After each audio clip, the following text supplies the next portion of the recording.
আজি আপোনালোকৰ এই 5 দিনীয়া এইটো যজ্ঞ, এইটো কলিৰ যজ্ঞ, এইটো ভাগৱত বা ভক্তি যজ্ঞ বা নাম যজ্ঞ। এই যজ্ঞস্থলীলৈ অহা ভগৱন্ত স্বৰূপ ভক্তসকলক এতিয়া কাৰো ঘৰলৈ ভগৱন্ত নিজে আহি কাৰো সমাজলৈ আহি তোমালোকৰ সমাজৰ মংগল হওক, সমাজখন উন্নতি হওক, ল'ৰা ছোৱালীবিলাক পঢ়া শুনাত ভাল হওক, আয়ুষ্মান ভৱ বুলি কাৰো ঘৰলৈ ভগৱন্ত আহি আশীৰ্বাদ নিদিয়ে। কলি যুগত কাৰো ঘৰলৈ ভগৱন্ত আহি আশীৰ্বাদ নিদিয়ে। কোন আহিব? আমাৰ ভাগৱতত কৈছে, হৰিৰ মূৰ্তিক হৰি ভক্তক দেখিবা, শক্তি অনুৰূপে তাৰ প্ৰীতি আচৰিবা, সমস্ত ভূততে আছে ভগৱান, সেহি ভাবি সবাকো কৰিবা বহুমান। সকলোতে আছে ভগৱান, কুকুৰৰ চিগাৰ লৈ গদৰ ভৰু আত্মাৰাম। গতিকে চবকে আমি পাৰিলে উপকাৰ কৰিব লাগে, কাকো হিংসা কৰিব নালাগে। উপকাৰ কৰিলে আপোনাৰ কি হ'ব? পৰোপকাৰায় পুণ্যম, পুণ্য হ'লে আপোনাৰ সুখ ভোগ কৰিবলৈ পাৰিব, পৰিয়ালটো উন্নতি হ'ব আৰু সৎগতি হ'ব। আপুনি কাৰোবাক হিংসা কৰিব পাৰিব, কিন্তু আপোনাৰ পাপ হ'ব। পাপ আয় পৰপীড়নম, আৰু আনক হিংসা কৰিলে আপোনাৰ পাপ হ'লে দুখ কষ্ট হ'ব আৰু আয়ুস কাটি দিব, আয়ুস কমি যাব। সেইকাৰণে আমি ভাগৱতৰ নীতি আদৰ্শৰে আমি যাতে আগবাঢ়ি যাব পাৰোঁ, তাৰ কাৰণে আমি চিন্তা কৰিব লাগিব। এতিয়া কৈছে, নানা ৰত্নময় মুকুট কুণ্ডল, শুদ্ধ মুকুটাৰ হাৰ, মূলমন্ত্ৰ চিন্তি হৰিত অৰ্পিল, যত আছে অলংকাৰ। সকলো বস্তু আমি যজ্ঞস্থলীত ঈশ্বৰত অৰ্পণ কৰিব লাগে। আৰু এই যজ্ঞস্থলীলৈকে অহা ভগৱন্ত স্বৰূপ ভক্তসকলক যাতে আমি শক্তি অনুসৰি প্ৰীতি আচৰিব লাগে। প্ৰত্যেকজন ভকতে আপোনাৰ সেৱকী পৰিয়ালটোৰ আদৰ অভ্যৰ্থনাত যাতে সন্তুষ্ট হৈ যায়, তাৰ কাৰণে আমি প্ৰত্যেকজন সদস্যই যদি অকণমান নিজৰ কায়িকভাৱে অকণমান যদি ত্যাগ স্বীকাৰ কৰোঁ, আমাৰ সেইটো হ'ব অক্ষয় পুণ্য। আমাৰ সেৱকী গাঁওখনৰ সেৱকী পৰিয়ালটোৱে ইয়ালৈ অহা ভকত বৈষ্ণৱবিলাকক যদি এষাৰ মাত মাতে, মাতি আনি বহাই, কোনোবাই তামোল এখন, কোনোবাই চাহ একাপ দি আদৰ অভ্যৰ্থনা কৰে, তেতিয়াহ'লে ঘূৰি যাওঁতে কি ক'ব? বৰ ভাল লাগিল, মাধুৰী হেৰিয়ালৈ গৈ, মাধুৰী মলাগাঁও অনুষ্ঠানলৈ গৈ বৰ ভাল লাগিল। এই বুলি যদি ভকতে ভাল লাগিল বুলি কয়, তেতিয়া সজনৰ আশীৰ্বাদে মিলে কৃষ্ণৰ প্ৰসাদ, তেতিয়া আমাক কৃষ্ণই কৃপা কৰিব। আৰু আমাৰ ভকত বৈষ্ণৱ তৃণমূল ঘৰখনৰ সমাজখনলৈ আনৰ অতিথিসকল আহিলে প্ৰত্যেকজনে ভগৱন্ত স্বৰূপ জ্ঞান কৰি, কাৰণ ভগৱন্ত এতিয়া পোনপটীয়াকৈ নাহে, কৃষ্ণক পাইবাৰ জানা ভকতিহে পন্থ, ইহাক কহে গীতা ভাগৱত গ্ৰন্থ। গীতা ভাগৱতে কৈছে, কলি যুগত কৃষ্ণক পাবলৈ হ'লে ভকতিৰ মাধ্যমেদি পাব লাগিব। আৰু সেই ভকতিটো ক'ত কৰিব লাগিব? ভকতত ভকতি দানে কৰু গুৰু দায়া তনয় অধিক। আমাৰ ভকতিটো ভকতত কৰিব লাগিব। কেনেকৈ? নিজৰ জন্ম দিয়া ল'ৰা ছোৱালীকেইটাতকৈও আমি শ্ৰদ্ধাৰে কৰিব লাগিব। সেইকাৰণে উদ্ধৱক যাবৰ সময়ত কৈছে, ব্ৰহ্মা হৰ হলায়ুধ লক্ষ্মী প্ৰিয় জায়া। হে উদ্ধৱ, মই ব্ৰহ্মাকো ভাল পাওঁ, দাদা বলুভদ্ৰকো ভাল পাওঁ, শিৱকো ভাল পাওঁ। এওঁলোক তিনিজনতকৈ মোৰ ভাৰ্যা লক্ষীক মই বেছি ভাল পাওঁ। লক্ষীতকৈও পৰম সুন্দৰ মোৰ দেখা ইটো কায়া। মোৰ নিজৰ ভাৰ্যাজনীতকৈও মোৰ নিজৰ কাইটো দেহটো বেছি ভাল পাওঁ। আৰু নিজৰ দেহটোতকৈও সবাতো অধিকাৰ তুমি মোৰ প্ৰিয়তম, নাহি আন বান্ধৱ উদ্ধৱ তুমি সম। যে মোৰ নিজৰ দেহটোতকৈও ভকতক ভাল পাওঁ। আমি ভগৱন্তক ভাল পাওঁ, ভগৱন্তই ভকতক ভাল পায়। সেই ভকতৰ যদি পদধূলি আমাৰ সমাজৰ পৰে, আমাৰ ঘৰখনত পৰে, আমাৰ ঘৰখনৰ মংগল হ'বনে নহয়? নিশ্চয় হ'ব। সেইকাৰণে আমি এনেধৰণৰ কৰ্ম আঁচনি সামূহিকভাৱে বছৰত এবাৰ সমূহীয়াভাৱে ল'ব লাগে। আৰু আমাৰ ব্যক্তিগতভাৱে নিজৰ ঘৰত পাৰিলেতো সদায়, নোৱাৰিলে সপ্তাহত, নোৱাৰিলে পষেকত, নোৱাৰিলে মাহেকত, নোৱাৰিলে 3 মাহত, নোৱাৰিলে 6 মাহত, নোৱাৰিলে বছৰেকত এবাৰ হ'লেও আমাৰ ভকতৰ পদধূলি আমাৰ গৃহত কৰিবই লাগিব। এয়া 24 অৱতাৰৰ অন্যতম অৱতাৰ পৃথুৱে কৈছে যাহাৰ গৃহত নুহি উপগত একান্ত হৰি ভকত তাৰ গৃহ ছয় সৰ্পৰ আলয় মহন্তৰ ইটো মত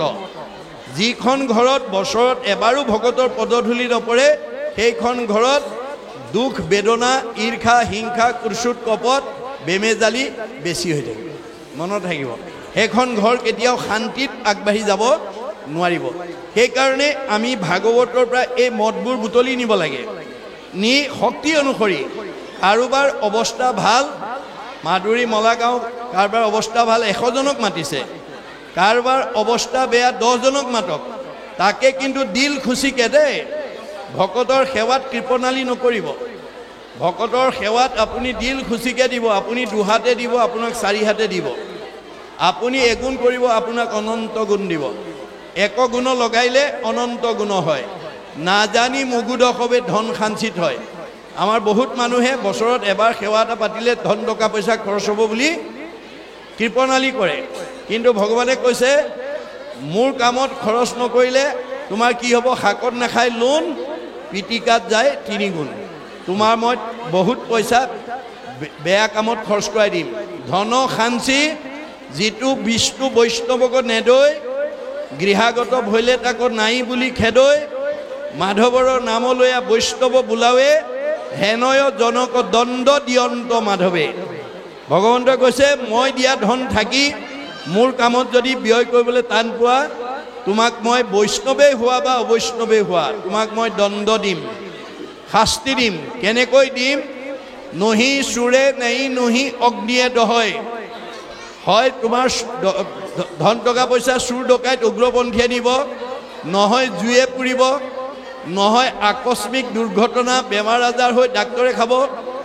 নহয় কাজিয়া পেচাল লাগি কেছ মামলা লাগি পুলিচে খাব সিমানতো মই ৰেহাই নিদিওঁ হা ধন বুলি পাছে কান্দে ৰাও বান্ধি ঘৰে ঘৰে ভিক্ষা মাগে কৃষ্ণ কৃষ্ণ বুলি মোৰ কামত খৰচ নকৰা মানুহৰ পইচাটো মানে ধন থাকি খৰচ নকৰা মানুহক মই পিছৰ জন্মত ভিক্ষাৰী কৰি পঠিয়াই দিম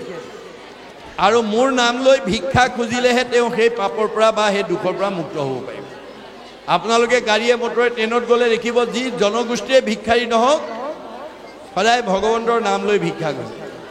এয়া ভাগৱতৰ দৰ্শন গতিকে আমি ভাগৱত পঢ়ি শুনি আমাৰ সঞ্চিত অৰ্থ যাতে আমি সৎ প্ৰয়োগ কৰিব পাৰোঁ তাৰ কাৰণে আমি গুৰুত্ব দিব লাগিব ন্যায় উপাৰ্জিত বিত্ত শুদ্ধ আতিশয় সেই বিত্তে ভগৱন্তক পুজিবে লাগয় আমি সৎভাৱে উপাৰ্জন কৰা ধনেৰে আমি সৎ কাম কৰিব লাগে তেতিয়া আপোনাৰ এগুণ লগালে অনন্ত গুণ দি দিব ভগৱন্তই ভকতৰ ধাৰ নাখায় তাৰ উদাহৰণটো দ্ৰৌপদীৰ ক্ষেত্ৰত দেখুৱাই থৈ গৈছে ভগৱন্তৰ 16,108 গৰাকী ভাৰ্যা তাৰ ভিতৰত 8 গৰাকী সবতকৈ ধুনীয়া তেওঁলোকক অষ্টমহিষী বুলি কয় কৃষ্ণই সেই 8 গৰাকীক আনবিলাকতকৈ বেছি ভাল পায় সেই 8 গৰাকীতকৈ আকৌ দ্ৰৌপদীক বেছি ভাল পায় এই কথাটো জানি 8 গৰাকীৰ মনত খুব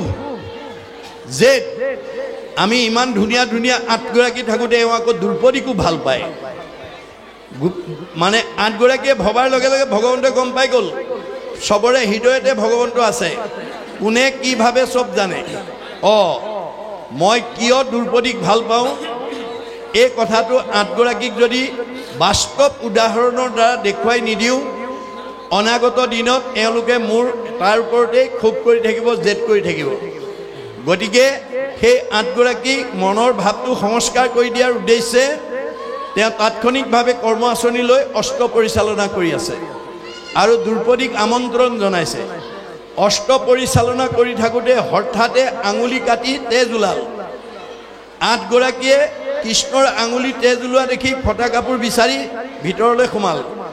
সেই মুহূৰ্ততে দ্ৰৌপদী আহি তেওঁৰ সন্মুখত থিয় হ'ল আৰু কৃষ্ণৰ আঙুলি তেজ ওলোৱা দেখি তেওঁ অকণো অপেক্ষা নকৰি পিন্ধি যোৱা শাৰীখনৰ আঁচল এটা ফালি তৎক্ষণাৎ কৃষ্ণৰ আঙুলি বান্ধি তেজ ৰাখি দিলে বাকী 8 গৰাকীয়ে ফটা কাপোৰ লৈ আহি দেখে দ্ৰৌপদীয়ে আঙুলি বান্ধিলে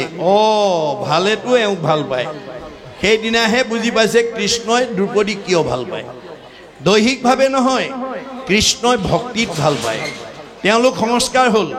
কিন্তু দ্ৰৌপদী এটুকুৰা বস্ত্ৰ ধাৰ লাগিল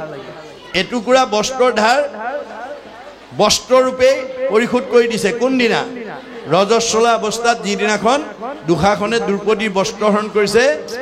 সেইদিনাখন বস্ত্ৰৰ ধাৰ বস্ত্ৰৰে পৰিশোধ কৰি দিছে দ্ৰৌপদীক যদি দিয়ে আমাক নিদিব কিয় এই বিশ্বাসটো লাগিব সেইকাৰণে দাৰ্শনিক পতি কৈছে পণ্ডিতে কৈছে to be faithful to your land will be faithful to you আপুনি মাটিডৰাক বিশ্বাস কৰি খেতি কৰিবলৈ শিকক মাটিডৰাই বিশ্বাস ভংগ নকৰে আপুনি ভগৱানৰ ওপৰত বিশ্বাস ৰাখি কৰ্ম কৰক ভগৱানে কেতিয়াও আমাৰ বিশ্বাস ভংগ নকৰে এই তথ্যবিলাক আমি জানিব লাগিব তাৰ পিছত কৈছে যে সুগন্ধিত ধূপ ঘিতৰ প্ৰদীপ লক্ষে লক্ষে উচৰ্গিলা পিষ্টক মোদক নৈবেদ্য জতেক মাধৱত নিবেদিলা মনত ৰাখিব ধূপ জ্বলালে গোন্ধ থকা ধূপ জ্বলাব দেই কাঠি বেছি থকা দাম কম ধূপ লগাই লাভ নাই কাৰণ ধূপৰ গোন্ধে প্ৰদূষণ বায়ু সংশোধন কৰে সেইকাৰণে ভাগৱতত কি বুলি কৈছে সেই যজ্ঞস্থলীত ব্যৱহাৰ কৰা ধূপবিলাক সুগন্ধি ধূপ লগাইছে ভাল গোন্ধ থকা ধূপ আনিব আমাক কিছুমানে কাঠি বেছি থকা গোন্ধ থাকক বা নাথাকক দামটো কম হ'লেই হয় আৰু সেইটো নানিব আনি লাভ নাই কাৰণ গোন্ধ নথকা ধূপ লগাই আপুনি কোনো লাভৱান নহয় গতিকে কম কাঠিয়ে হওক আপুনি গোন্ধ থকা ধূপ আনি ঘৰৰ পুৱা গধূলি জ্বলাব ঘৰখন প্ৰদূষণ মুক্ত হ'ব এই তথ্য আমাক দিছে কি বুলি কৈছে সুগন্ধিত ধূপ গোন্ধ নোহোৱা ধূপৰ কথা কোৱা নাই সুগন্ধিত ধূপ ঘিতৰ প্ৰদীপ ঘিউৰ চাকি জ্বলাইছে লক্ষ লক্ষে উচৰ্গিলা ভগৱানৰ ওচৰত উচৰ্গা কৰিছে পিষ্টক মোদক নৈবেদ্য জতেক মাধৱত নিবেদিলা যিমানবিলাক খাদ্যদ্ৰব্য সকলো ভগৱন্তক অৰ্পণ কৰিছে গতিকে কৃতাঞ্জলি কৰি নমস্কাৰ কৰি জপিলা সহস্ৰ নাম হাজাৰ নাম জপ কৰিছে কৰি আছে স্তুতি পৰি পৃথিৱীত কৰিলা বহু প্ৰণাম মাটিত পৰি তেওঁলোকে ভগৱন্তক হাজাৰ নাম জপ কৰি আৰাধনা জনাইছে বা প্ৰাৰ্থনা জনাইছে অনন্তৰে উঠি মহামনতুষ্টি বখিলা পুনু পূজাক তাৰপিছত পুনৰ তেওঁ মনৰ সন্তুষ্টি কৰি পূজা সেৱাত বহিছে মাধৱৰ অংগ উপাংগ জতেক পুজিলন্ত দাসম্বাক এইটো হৈছে আমাৰ ৰূপ ধ্যান আমি ভগৱন্তক উপাসনা কৰিবলৈ দুটা পদ্ধা দিছে মুখে বোলা ৰাম হৃদয়ে ধৰা ৰূপ এতেকে মুকুতি পাইবা কহিলো স্বৰূপ ভগৱন্তৰ নাম ল'বলৈ হ'লে আশ্ৰয় ল'ব লাগিব তেওঁ শৰণে নাম দিব ভজনে ৰূপ দিব গতিকে আমি মৰিবৰ সময়ত এই দুটা আমি কৰি যাব লাগিব জং জং অপি স্মৰণ ভাৱং তেজতে অন্তে কলে বৰম তম তমেই বৈতি কৌন্তে সদা তৎ ভাৱ ভাবিত হে কুন্তি সুত ধনঞ্জয় যাবৰ সময়ত যি ভাৱনা লৈ যাবা ভাৱনাৰ অনুকূল জন্মটো পিছৰ জন্মত ধাৰণ কৰিব লাগিব শংকৰদেৱে তাকে ভাঙনি কৰিছে মৰিবাৰ বেলা যাক চিন্তি মৰৈ নৰ উপজিয়া পাৱে পাছে সেহি কলে বৰ মৰিবৰ সময়ত আপুনি যি চিন্তা কৰি মৰিব সেই ৰূপটো আপুনি ধাৰণ কৰিব লাগিব এতিয়া আমি কেনেকৈ মৰিব লাগিব মুখে বোলা ৰাম হৃদয়ে ধৰা ৰূপ এতেকে মুকুতি পাইবা কহিলো স্বৰূপ তাৰ কাৰণে আমি 12 বছৰত ল'ৰা ছোৱালীক শৰণ অনগল হ'লে ভজন দিব লাগিব শৰণে নাম দিব ভজনে ৰূপ দিব তেতিয়া আপোনাৰ জীৱটোৱে পৰম গতি পাব এতিয়া আমাৰ সমাজত বহুতে কি কৰে শৰণ নিদিলে বোৱাৰীকৰ হাতে শহুৰ শাহুৰ বা ভকতে নাখায় কাৰণে শৰণটো দিয়াই ভজন দিবলৈ ভয় কৰে আৰু শৰণ অনগল নকৰে কিয় বোলে শৰণতে ইমান নিয়ম নীতি মানিব লাগে ভজনততো আৰু নিয়ম নীতি নাই এতিয়া সেইকাৰণে এজন দাৰ্শনিক পণ্ডিতে কৈছে মানুহৰ আটাইতকৈ ভয় ভাল মানুহ হ'বলৈ শৰণ ভজন ল'লেই বেয়া নিয়ম বেয়া খাদ্য বেয়া ভাৱ বেয়া চিন্তা বেয়াবোৰ এৰি দিব লাগিব বেয়াবোৰ এৰি দিলে ভাল হৈ যায় ভাল হ'লে ভাল হোৱাৰ ভয়তে এতিয়া শৰণ ভজন নলয় কাৰোবাৰ যদি এইটো ভয় আছে এৰিব দেই আপুনি ভজন নোলোৱাকৈ পূৰ্ব জন্মৰ পুণ্যৰ ফলে আপুনি এই মাদুৰী মলা গাঁৱত ককা ঘৰৰ তলত থাকিব পাৰিব গাড়ী মটৰত ঘূৰিব পাৰিব দামী পোছাক পিন্ধিব পাৰিব দামী আহাৰ খাব পাৰিব কিন্তু আপোনাৰ জীৱটো এই তিনিটা লেয়াৰৰ ভিতৰতে ঘূৰি থাকিব লাগিব পুনৰপি জনমম পুনৰপি মৰণম পুনৰপি জনমম পুনৰপি মৰণম দাৰ্শনিক পণ্ডিতে কৈছে sing of Hari with his form in heart no other virtue is greater than name's worth মুখে বোলা ৰাম হৃদয় দৰা ৰূপ এটিকে মুকুতি পাইবা কহিলো স্বৰূপ এই তথ্য মহাপুৰুষে দিছে গতিকে আমি এই আচৰণবিলাক কৰিব লাগিব তেতিয়াহে আমাৰ লাভ হ'ব অৰ্জুনক কৈছে মোৰ ভক্ত যিটো নোহে ভিন্নতাৰ বুল মৰিবাৰ বেলা কৰে হিয়াকুল বিয়াকুল লোকে সোমৰাৱৈ বোলে বোলাৰাম হৰি তাক নুবুলিয়া মৰৈ আয়ৈ বাপ বুলি আজিৰ দৰে ভকতৰ সংগলৈ যি মানুহ নাহে যি ল'ৰা ছোৱালীক নপঠায় যি ল'ৰা ছোৱালীয়ে মুখত কৃষ্ণ নাম নলয় যি মানুহে মুখত ঈশ্বৰৰ নাম নলয় এই মৰিবৰ সময়ত কৃষ্ণ বুলি কোৱা বুলি ক'লেও ক'ব নোৱাৰে গতিকে মৰিবৰ সময়ত যি ভাৱনা লৈ মৰিব লাগে সেই ৰূপ ল'ব এতিয়া আমাৰ চতুৰ্থ স্কন্ধত পুৰঞ্জন ৰজাৰ আখ্যান এটা দিছে পুৰঞ্জন ৰজাই মৰিবৰ সময়ত ঈশ্বৰৰ নামটো লোৱাৰ বিপৰীতে ঘৈণীয়েকৰ নামটো ল'লে ঈশ্বৰৰ ৰূপটো চিন্তা কৰাৰ পৰিৱৰ্তে ঘৈণীয়েকৰ ৰূপটো চিন্তা কৰিলে মুখখন এনেকুৱা কাণখন এনেকুৱা নাকটো এনেকুৱা ইমান দিনে খুৱাই পিন্ধাই আছিলোঁ এতিয়া মই যামগৈ কোনেনো পিন্ধাব কোনেনো খুৱাব পঞ্চতংগত পুৰঞ্জনে স্ত্ৰী ৰূপ চিন্তিয়া মনত স্ত্ৰী হুয়া উপজিলে ঘূৰ সংসাৰত এইটো ভাগৱতৰ মত মনত ৰাখিব ভগৱানৰ কোৱা কথা যে মৰিবৰ সময়ত মাইকী মানুহৰ চিন্তা কৰি মৰাৰ কাৰণে মাইকী মানুহৰ জন্ম ল'ব লগা হ'ল কাৰোবাৰ উলট পালট হ'বলৈ হ'লে এইপালি ঔষধ খাব লাগিব দেই জ্বৰ ভৰতে হৰিণাৰ চিন্তা কৰি মৰাৰ কাৰণে হৰিণা জন্ম ল'লে মাধৱদেৱে তাৰ বিজ্ঞানসন্মত তথ্য দিছে ভক্তি ৰত্নাৱলী বাঘ পৰুৱাই নিজে পোৱালি নাপাৰে জীয়া পোক পৰুৱা মকৰা ফৰিং এটা ধৰি আনি নিজৰ বাঁহত সোমাই দি মুখৰ ওচৰত গুণগুণাই থাকে বাঘ পৰুৱা মানে কুমাৰণী যেন বাঘ পৰুৱা ধৰিয়া পোকা যত নামাৰি জীয়ন্তে আনি থয় বাসত জীয়াই জীয়াই পোক পৰুৱা মকৰা ফৰিংটো বাঁহত সোমাই দিয়ে আৰু মুখৰ আগত কুণকুণাই থাকে বাঘ পৰু আকৌ পোকে চিন্তিয়া ভয়ত তাহাৰ স্বৰূপ পাই সেহি শৰীৰত ভিতৰত থকা পোক পৰুৱা মকৰা ফৰিংটোৱে ই এতিয়া মোক মাৰিব ই এতিয়া মোক খাব ই এতিয়া মোক বিন্ধিব বুলি ভাবি থাকে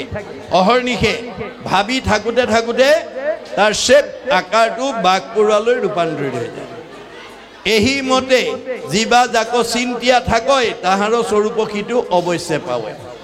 এই ধৰণে আমি যোনে দিনটো চিন্তা কৰি মৰিম তাৰ ৰূপটো ধাৰণ কৰিব লাগিব সেইকাৰণে আমাৰ এটা বদ্ধমূল ধাৰণাৰ পৰা মই সমাজক উদ্ধাৰ কৰাৰ কাৰণে মোৰ মত নহয় গীতা ভাগৱতৰ মত যে আমাৰ এতিয়া বহুত পিতৃ মাতৃৰ এটা বদ্ধমূল ধাৰণা আছে জনবিশ্বাস আছে লোকবিশ্বাস আছে কি ল'ৰা ছোৱালীক যদি মাছ মাংস ডিম নোখোৱাওঁ কেনেকৈ শক্তি হ'ব কেনেকৈ পঢ়া শুনাত পাৰিব কেনেকৈ স্বাস্থ্য ভাল হ'ব নাই মাছ মাংস ডিম খুৱাবই লাগিব কিন্তু আমাৰ আন্তঃৰাষ্ট্ৰীয় এটা বিজ্ঞান সন্থাই কি বুলি কৈছে what protein you will get from fish and flesh you will get more protein from homemade ghee and vegetables আপুনি মাছ মাংস ডিম খাই শৰীৰত যিটো প্ৰটিন পায় তাতকৈ আপোনাৰ ঘৰত বনোৱা ঘিউ আৰু শাক পাচলি খালে অধিক প্ৰটিন পায় fish and flesh spread disease only মাছ মাংসই আমাৰ শৰীৰলৈ বেমাৰৰ বীজাণু কঢ়িয়াই আনে আপোনালোকক এসপ্তাহ সময় দিছোঁ প্ৰমাণটো চাব 7 দিন পুৱা দুপৰীয়া গধূলি মাছ মাংস ডিম নিজেও খাই থাকক ল'ৰা ছোৱালীকো খুৱাই থাকক এসপ্তাহৰ পিছত দেহৰ খবৰ লওক গম পাই যাব বদ হজম গেছ বিষ ইত্যাদি ইত্যাদি কিন্তু নিৰামিষ গোটেই বছৰ খাওক নহয় প্ৰকৃতি জগতলৈ চালেও তাৰ উদাহৰণ দেখা পাওঁ বাঘ সিংহ মাংসহাৰী হাতী তৃণভোজী আয়ুস কাৰ বেছি হাতীৰ ধৈৰ্য কাৰ বেছি হাতীৰ এইটো যদি সঁচা হয় আমাৰতো মিছা হ'ব নেকি গতিকে আমি বিশ্বাসেৰে ল'ব লাগিব সেইকাৰণে মই বিভিন্ন ঠাইত কৈছোঁ যে আজিৰ তাৰিখলৈকে যিসকলে মাছ মাংস ডিম খাই আছে কালিৰ পৰা এৰি দিব নালাগে কিন্তু খাওঁতে ভগৱানক এটা কথা ক'বলৈ নাপাহৰিব কাৰণ আপোনাৰ হৃদয়তে ভগৱন্ত আছে সমস্ত ভূতৰে মই আছোঁ হৃদয়ত কি কাৰণে আছোঁ যা দৃষ্টি ভাৱনা জৈছ সিদ্ধি ভৱতী তাত দৃষ্টি যোনে যেনেকৈ ভাবে তেওঁ মনৰ ভাৱনা তেনেকৈ পূৰণ কৰিবৰ কাৰণে আছোঁ গতিকে আপুনি খাওঁতে ক'ব হে প্ৰভু এৰিব পাৰিলে ভাল হয় খাইছে আৰু কিন্তু মনতে ঈশ্বৰক কৈ থাকিব প্ৰভু এৰিব পাৰিলে ভাল হয় এমাহ সময় দিছোঁ আপোনালোকক অতি হৃদয়ৰ পৰা অন্তঃকৰণেৰে ভগৱানক এই নিবেদন কৰক এমাহৰ পিছত আপোনাৰ মাছ মাংস ডিম খোৱাৰ হেঁপাহ নাইকিয়া কৰি দিয়ে তাকে নকৰি যদি একেবাৰে যোৱা সময়লৈকে আৰু কিছুমান বয়োবৃদ্ধ মাক বাপেকক ল'ৰা ছোৱালীয়ে সোধে দেউতা কি খাব মন গৈছে মা কি খাব মন গৈছে ৰুচি অনুপাতে কয় কোনোবাই কয় বোপায়ো পাৰ মাংস অকণমান কোনোবাই কয় হাঁহৰ মাংস অকণমান কোনোবাই কয় খাচীৰ মাংস ইত্যাদি ইত্যাদি আপুনি যাবৰ সময়লৈকে যদি মাছ মাংস খোৱাৰ হেঁপাহ এৰিব নোৱাৰে জং জং অবিস্মৰণ ভাৱং তেজতে অন্তে কলে বৰং তম তমেই বৈতি কৌন্তেয় সদাতত ভাৱ ভাবিত তোমাক মানুহৰ জন্ম দিছিলোঁ প্ৰাণী হিংসা নকৰি মোৰ ওচৰলৈ সংস্কাৰ কৰি আহিবৰ কাৰণে তুমি কিন্তু যোৱাৰ সময়লৈকে প্ৰাণী হিংসা হেঁপাহ এৰিব নোৱাৰিলা যিটোজনে প্ৰাণীৰ দ্ৰোহক আচৰে কাটি মাৰি আপোনাৰ প্ৰাণ তৃপ্তি কৰে মৰিয়া নৰক ভুঞ্জে অসুৰ জুনি পায় পাছে ব্যাঘ্ৰ সৰ্প শুয়া ফুৰে মাংস খায় ভগৱানে কৈছিলে তোমাক মানুহৰ জন্ম দিছিলোঁ সংস্কাৰ হৈ মোৰ ওচৰলৈ আহিবৰ কাৰণে তুমি একেবাৰে যোৱাৰ সময়লৈকে মাছ মাংস খোৱা হেঁপাহ এতিয়া জেগাত দি দিছোঁ যিমান খোৱা খাই থাকিব কাৰোবাৰ যদি মানে স্বভাৱ আছে এই ব্যৱস্থা কৰিব দেই নহ'লে কিন্তু জেগালৈ গুচি যাব লাগিব এইটো গীতাৰ বচন এই কথাখিনি আমাক কৈছে এতিয়া কৈছে যে মাধৱত যত মুখ্য অৱতাৰ উজিলন্ত একে ঠাই যিটো ভগৱন্ত আগতে আচন্ত পূজন্ত তাহাংক চাই গতিকে ভগৱন্তৰ প্ৰতি আমি ভক্তি ভাৱেৰে আমাৰ সকলো ভাৱনা যজ্ঞ পূৰ্ণাংগ কাৰণে আমাৰ ৰাতিপুৱাৰো যজ্ঞ গধূলাৰো যজ্ঞ দুপৰীয়া যজ্ঞ সকলো সময়তে আমি ঈশ্বৰত অৰ্পণ কৰি কৰ্মবিলাক কৰিলেই যজ্ঞলৈ ৰূপান্তৰ হয় গতিকে ঈশ্বৰত অৰ্পণ কৰি যত ধৰ্ম কৰ্ম কৰা কৃষ্ণত অৰ্পণ তেবে অপ্ৰয়াসে সিজিবেক প্ৰয়োজন তেতিয়া ভগৱন্তই আমাৰ মনৰ কামনা মনৰ ভাৱনাবিলাক পূৰণ কৰিব এই আদৰ্শটো মাত্ৰ যজ্ঞস্থলীত যুধিষ্ঠিৰৰ যজ্ঞস্থলীত কেনেকৈ পৰিয়ালবৰ্গই যজ্ঞটো পূৰ্ণাংগ কাৰণে আচৰণ কৰিছে তাৰ এটা প্ৰতিচ্ছবি আমাক দেখুৱাইছে